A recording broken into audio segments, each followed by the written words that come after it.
விவசாய பயிர்க்கடன் ரத்தாக அரசு அறிவித்துள்ள தொகை வாங்கிய கடனுக்கு வட்டி கட்டக்கூட போதாது என்று புதுக்கோட்டை விவசாயிகள் வேதனைப்படுகிறார்கள். அவர்களோடு நமது செய்தியாளர் நடத்திய கலந்துரையாடலை பார்க்கலாம். இந்த தள்ளுபடி உங்களுக்கு மகிழ்ச்சி அளிக்கலையா? இப்போ 50,000க்கு உட்பட்ட கடல் முழுமையாக தள்ளுபடி பண்ணுறாங்க. 60,000 போகும்போது 40,000, 30,000, 20,000 இப்படி குறைச்சி தள்ளுபடி பண்ணுறாங்க. இது உங்களுக்கு ஏற்புடையதா இல்லையா? ஏற்புடையதில்லை. இது கண்துடைப்பு. நீங்கள் 2 ஏக்கர் விவசாயி வச்சிருக்க சொல்றாங்க. ஆனா அந்த 2 ஏக்கருக்கு கடன் எவ்வளவு கொடுக்குறாங்கன்னு விவசாய கூட்டுறவு சங்கத்துல போய் கேட்டீங்கன்னா சொல்லுவாங்க. 1 ஏக்கர் வாழைக்கு 77,000, 1 ஏக்கர் நெல்லுக்கு 37,000, 1 ஏக்கர் தென்னைக்கு 70,000. அந்த தொகை 2 ஏக்கருக்கு வாங்கினாலே அவங்க சொல்றதை விட கூட போயிருது. இதை விட கூட 1 லட்ச ரூபா 1.5 லட்ச ரூபாய்க்கு லோன் வாங்கியிருந்தாக்க 10,000 ரூபாய் தள்ளுபடின்னு சொல்றாங்க. 10,000 ரூபாய் தள்ளுபடினா அதனுடைய வட்டி காசுக்கு மட்டும்தான் அந்த இது தள்ளுபடி பணம் போகும்.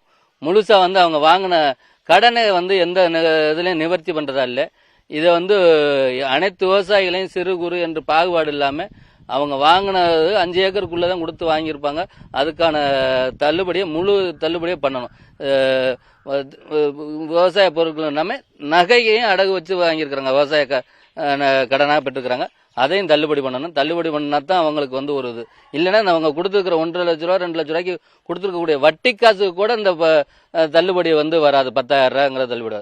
2 ஏக்கர் வச்சு வாங்கின நடவுக்கு காசு கூட கட்ட முடியாது. 50,000 விட கூட போகுது. 70,000 போகுது. அது